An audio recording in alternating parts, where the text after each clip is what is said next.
Welcome to episode 4 of A Pint of Scotch, where the whiskey is aged, the beer is fresh, and the ideas are cutting edge. In each episode, three spirit aficionados who also happen to be industry leaders share their thoughts, ideas, and sometimes fuel induced rants on leadership, empathy, people, technology, and culture. I'm Gautam Palapa. I'm a modernization expert and have over 20 years of driving enterprise transformations under my belt. My passion is about more than just technology. It's about infusing empathic leadership and tech innovations into the DNA of organizational culture and helping enterprises achieve their business outcomes.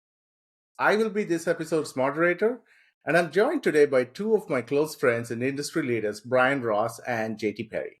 Welcome again, guys. Thank you, Hey, Gotham. Gotham. As Gotham said, I'm JT Perry, also over 20 years of technology leadership, largely focused on transformation and modernization. Super happy to be here with my friends again. Brian? Hey, everyone. Again, I'm Brian Ross. I'm looking forward to this day's topic. I've got experience again of building engineering teams across a broad range of industries from automotive, retail, media, telco, etc. So I'm interested in how we go about getting more from our technology, get more value out of it, and how we can sell that internally to get more people using our standard platforms. Awesome. So, the topic for today is a really exciting one and something that keeps popping up in several roundtables and executive discussions that I've been having. And I'm sure that you both have been having as well. And it's about platform engineering. More specifically, the question is platform engineering the new DevOps? So, let's start off. And to set the base of this conversation, what I'm going to do is I'm going to give a definition of platform engineering, and then we can add on to it or rip it apart. So here we go. For me, platform engineering is a discipline that involves designing and building tool chains and workflows that enable self-service capabilities for software engineering orgs in this cloud native era. So I think of it like mise en place in cooking, where mise en place is a French term that means everything in its place. And what it refers to is this practice of preparing and organizing all the ingredients and tools needed for a recipe before you actually start to cook. So, similarly, platform engineering involves preparing and organizing the necessary tools and workflows needed for software development before actually starting to build and deploy software applications. So that's my take about platform engineering. And so I want to start with you, Brian, because you've had loads of experience with platform engineering. Why don't you start off and give us your thoughts on platform engineering and whether this is the fundamental definition of it, or if you have a much better elevated version of platform engineering? Thanks, Gotham. I think the thing with platform engineering is we're still in the middle of defining what that means. So I think it'll mean different things to different people, but I really like the analogy you've got there around driving efficiency by having things prepared in advance. And that's kind of what I think platform engineering is about at its core. For anyone joining the call who doesn't know about DevOps or platform engineering, this is just a different way of organizing teams. And I think that's maybe the one thing that is missing just now from many of the definitions is that it is about the human element, in my humble opinion. So we started off with traditional development teams and ops teams, and then tickets would be thrown over the fence and hilarity would ensue, right? Then we decided, well, we'll do DevOps instead. We've got all the developers and the operators in single teams focused around a function, and we'll let them do whatever makes sense for them. And that was fantastic for getting moving quickly, and for a good few years, it was working. The problem, though, is that local optimization didn't always match up with company strategy. So you ended up with lots of different tools, lots of different ways of working, and also lots of cost. Turns out if you're putting dev and ops and security and QA all in one team and multiplying that across the org, very expensive. So platform engineering, I think, is a third attempt at all this. How do we build a platform, the likes of which helps developers do what they need to do, kind of like having ops in their team? But how do we also kind of keep a split between dev and ops so we're centralizing these functions so they're still quite cheap? fundamentally, though, when we think about the old dev and ops model versus now we have devs and platform engineering, I think it's the culture behind platform engineering that is the important part. How do we market our platform internally so that people actually want to use it? How do we develop it as a product so it's always meeting that value proposition of developers rather than just what us ops want to do, right? So I think that's the key thing, is that we don't want to forget that this is about helping humans work better together, albeit there's a host of tools out there that are all good fun. So that's a very long-winded way of explaining what I think. But JT, you've been working with various companies as well, I know. So what was your take on this? Yeah, I really resonated with what I would say bits and pieces of what both of you said, right? Maybe my own recipe of mise en place, right, from that perspective. I think really landing on that cultural aspect, Brian, and somebody who led a DevOps transformation back at an insurance company, it was the same thing, right? I think you really landed it. We could have 4 of these teams. I pull that number out of the air and have them rock and roll. But yes, they each selected 4 different tool sets. And anybody upstream or downstream of that had to figure out 4 different ways to interact with this group. So it became very expensive. And the fact that it is like largely cultural. The only thing I think I would emphasize a little more is I think we get very laser focused on the developers and the actual platform engineers. And I think that's appropriate in a lot of ways. But where I think a lot of the enterprises that I interact with still are lagging from a cultural perspective, a process perspective, and in some cases, even a tooling perspective, is that compliance, security, and downstream, right? And we've all, I think, especially with Kubernetes of late, we've started to focus on things like secure supply chains and all that kind of stuff that are helping drag some of those teams forward. But I think as we look at platform engineering, right, which really all of this is taking, hey, we tried this idea. What worked? Great. What didn't? Let's not do that again. Right. And let's figure out what's next. It's the next evolution. But how do we, really emphasize, I think, that back end place so that, we take away the friction that everybody has. They just want to come in and do their job and drive the needle from a business perspective. How do we do that? Yeah, that's great. And so I want to make an observation here that we somehow in the tech industry always keep doing, which is we take methodologies, ideologies, and philosophies and convert them into things. We did the same thing with Agile. Everything we thought Agile is a mindset. But instead, what we started to do is create Agile teams and have religious, ceremonies and all these other things within the process, which unfortunately makes it a very waterfall process because now you're focused on the ceremonies rather than the spirit of what you're doing. We did the same thing with DevOps, where it was actually this mindset of making developers and operators work closely together. And what I'm seeing is we're tending to start to repeat ourselves again because there's a thought among organizational leaders that platform engineering, being the new buzzword, is going to replace DevOps. It is a new shiny. So I want to seize this topic and I want us to talk about it because I feel that the impact of platform engineering is more about enhancement rather than replacement.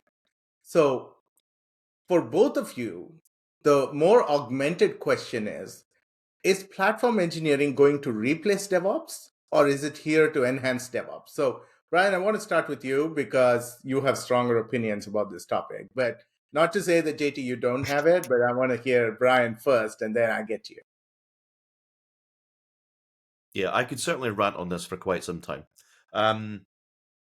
Yeah, I think we do this a lot, right? Is that we start thinking about how we organize teams, and all of a sudden we have methodologies appearing in team names. And hey, look, I'm as guilty as the next manager.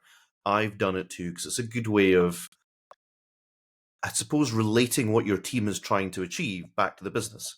Because if they've read about this term in magazines or online or on the golf course, then they can now relate what that team's trying to achieve. But that's also usually death. For me personally, I think this time around it's been harder because we've taken 2 words which are already massively overloaded. Platforms, what does that mean? and engineering, that could be anything. And we've added those two things together, right? So that's always kind of crazy. But is it going to replace DevOps? No, not at all. I think that it is an extension of DevOps. We take much of the same tool sets that we're seeing in DevSecOps. I need to get in the habit of calling it that, because I think you're right, JT. It's all about not just developers as stakeholders, but incident management, compliance, security, all of the business. How do we build quality software and get it out the door quickly? But no, we take all the tools, we take a lot of our learnings, and we just build it in to get the best of all these worlds. So how do we get centralization so we get efficiency? How do we mix that with things like DevSecOps so we're working closely together? In other words, we're value aligned. That's really what DevOps was about, in my humble opinion, being closer to value. And how do we do this with platform as a product, which was another phrase we were banding around last year? How do we do it in such a way that we're marketing it back to the business? And I think the difference there again is culturally, we're talking about a role of servitude. And that is perhaps going to be difficult for people that were traditionally in ops who had strong opinions about how things should be done. In this way, it's being a lot more open and a lot more communicative about how we approach things. So no, I think it's just a natural evolution of tool sets and cultures and people.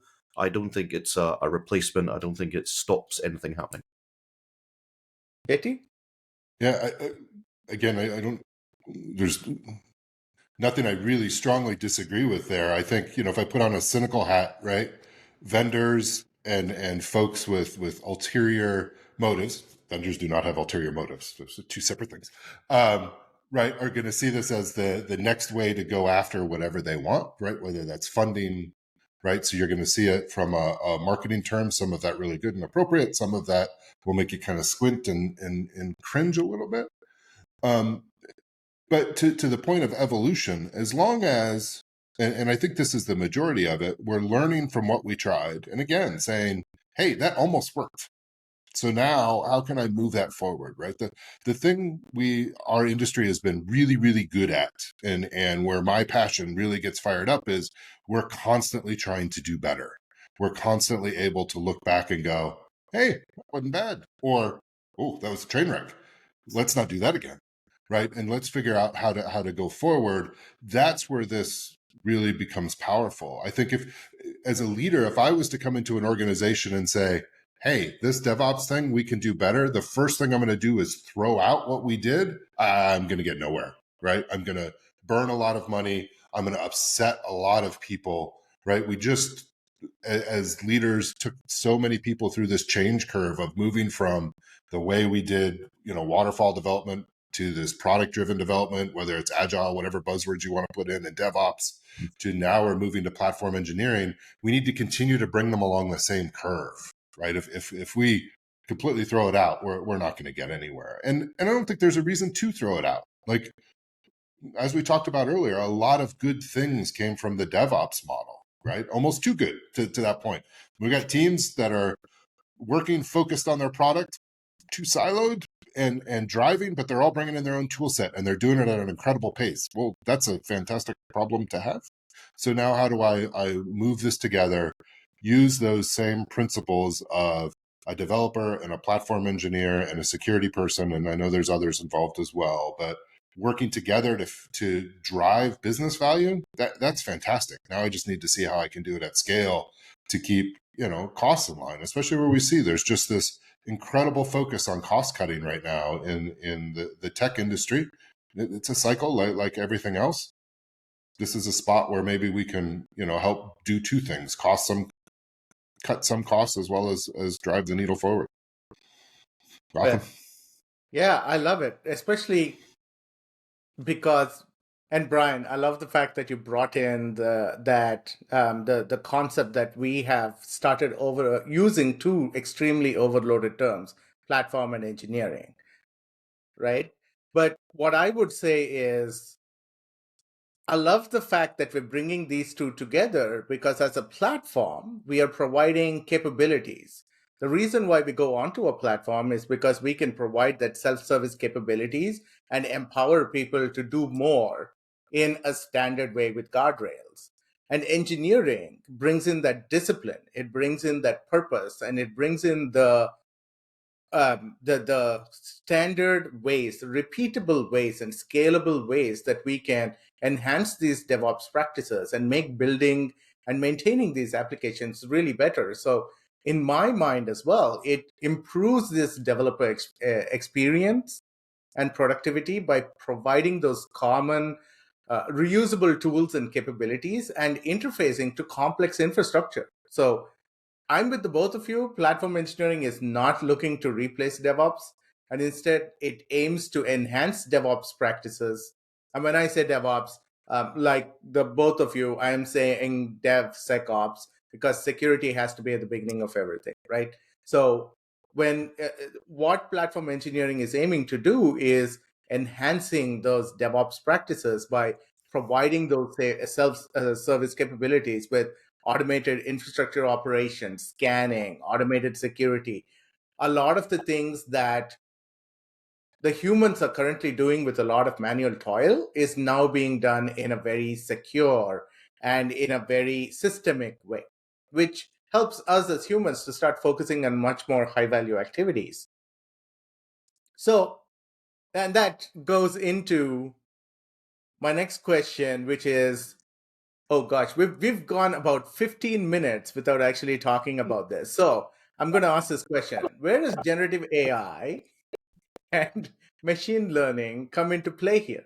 Like, what should enterprises invest in as they build the platform engineering function in their organization, especially from a generative AI and machine learning approach? So, JT, I want to start with you here because you've been playing around a lot with generative AI models, with AI models, and with machine learnings, and with robotics, and all those cool things. So, I want to start with you here. What are your thoughts?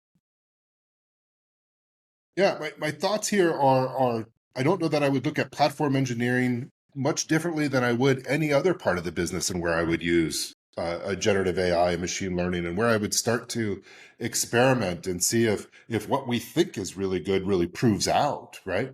I mean, to go back to our theme of evolution, right? From when we started with dev and ops to DevOps to DevSecOps to now platform engineering, the technologies behind it followed a very similar evolution, right? We went on from bare metal to virtual machines to containers to, right, and on-prem to clouds and all of that good stuff. This is another one of those learnings, right? Abstract away kind of more and more of that boilerplate so that we let the engineers, and I say that very generically, whether there's someone focusing on the true platform tool side of it, the security side of it, or the software engineering side of it, right? Generative AI and machine learning will help abstract more of that, right? Let people focus on the value to leverage back of that. I think about how can I get to a place where the machine can start to predict what I need from an infrastructure perspective and from a platform perspective, right? From a principles, right? Do I need storage? Do I need a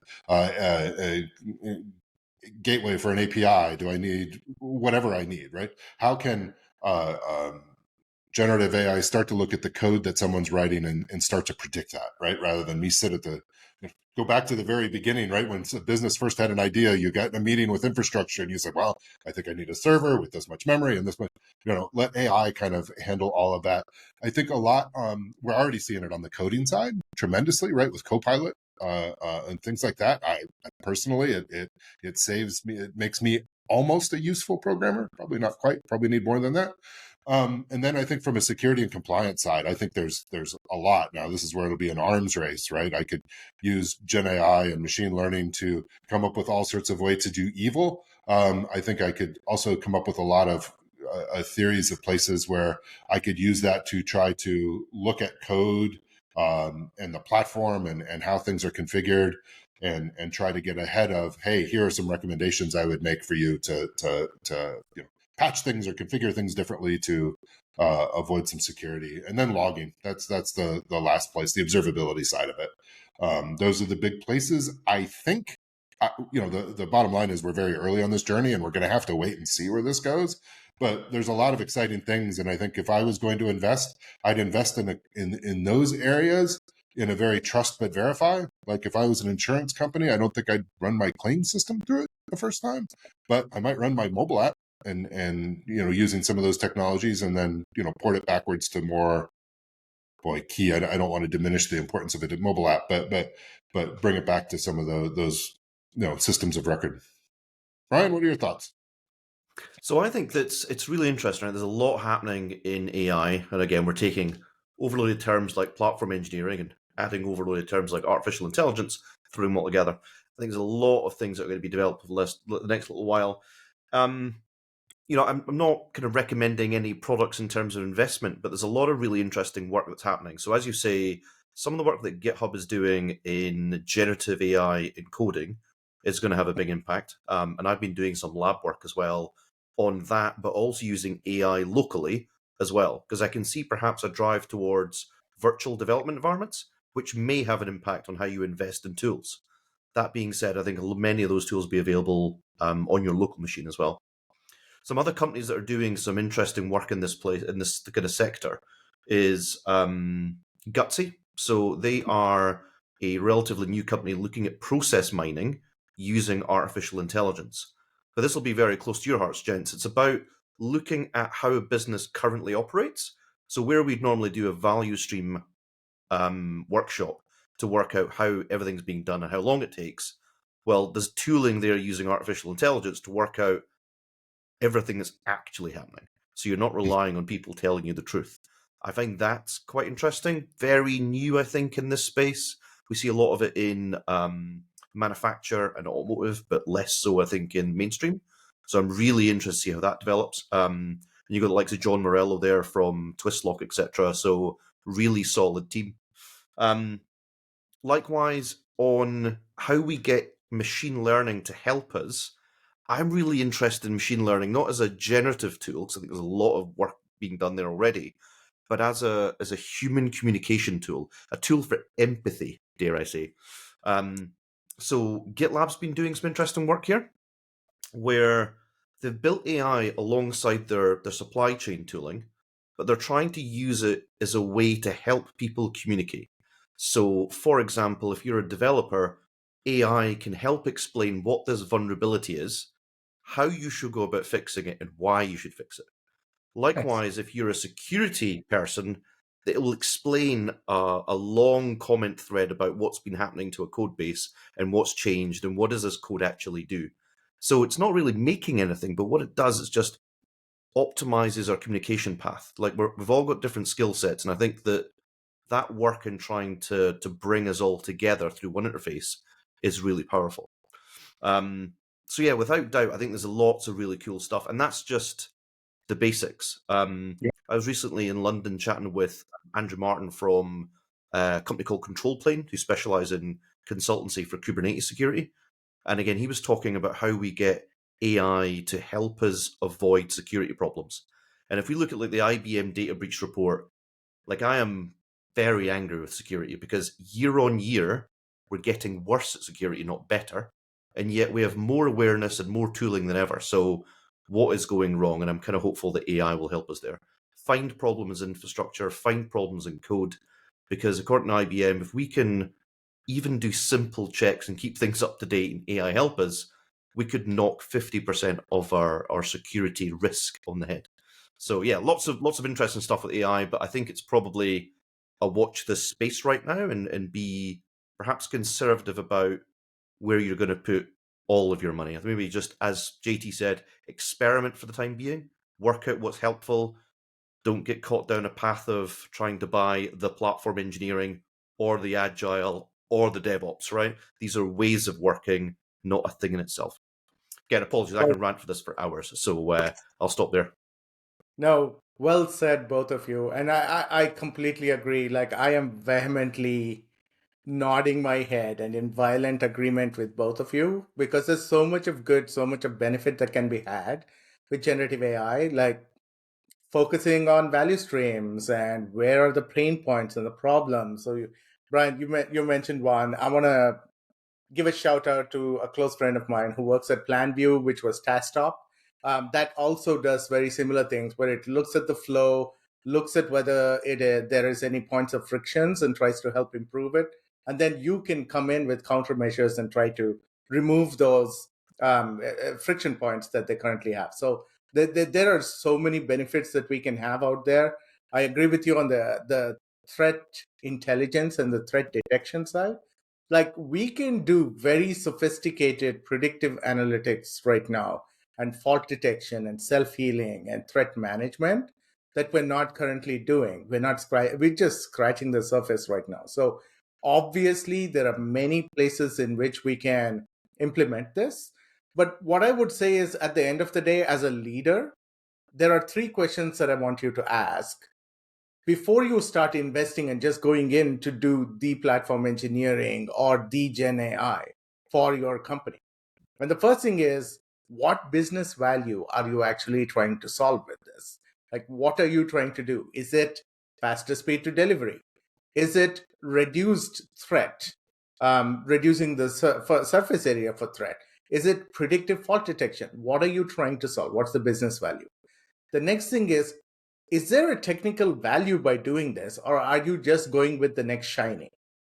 That because every time you invest in a new tool set, you are incurring a tremendous amount of technical debt and change friction within your organization. So be aware and try to really evaluate if you're you're focusing on the right technical value that you're bringing to the organization.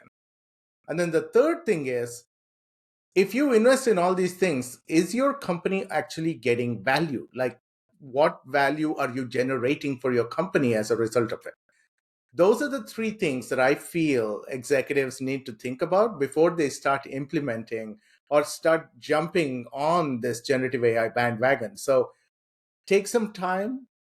Obviously, there is a huge FOMO effect within the tech industry. Like, everyone feels that, oh, the other people are doing it, so we need to have this new whiz bangy thing. But that's consistent with the tech industry, with technology. It's always going to be there. But the people who are going to succeed are the people who are going to deliberate and be very strategic about their disruption. So take a step back and do it. And with that, what I would I want to just wrap up on this. We can go for hours, but I want to just wrap up on this episode of A Pint of Scotch. So let me summarize what we've discussed today. One, platform engineering represents an evolution in the way we approach software development and operations. It brings lessons together from various methodologies to create a more efficient and effective environment for delivering software. Two, platform engineering provides developers with the necessary tools and workflows to create and deploy these software applications. But like any other tool, it must be used properly to be effective. Prioritize simplicity, choose the right tools, and be open to feedback and experimentation. And by doing so, you can create a platform that's really useful to the target audience and makes building and maintaining these applications easier. And then the third thing is that generative AI and machine learning will inevitably play a very large role in supplementing, augmenting, and enhancing platform engineering. But we must not lose sight of the people who make platform engineering impactful and valuable. So that's it, folks. Thanks for tuning in. And as always, please share your thoughts and stories with us on social media or in the comments section. And remember, whether it's technology, empathic leadership, or the beverage that you currently hold on, it's the depth of the flavor of the journey that counts. Always make time to savor the wisdom one sip at a time. And so until next time, raise your glasses high and cheers to the story yet to be told.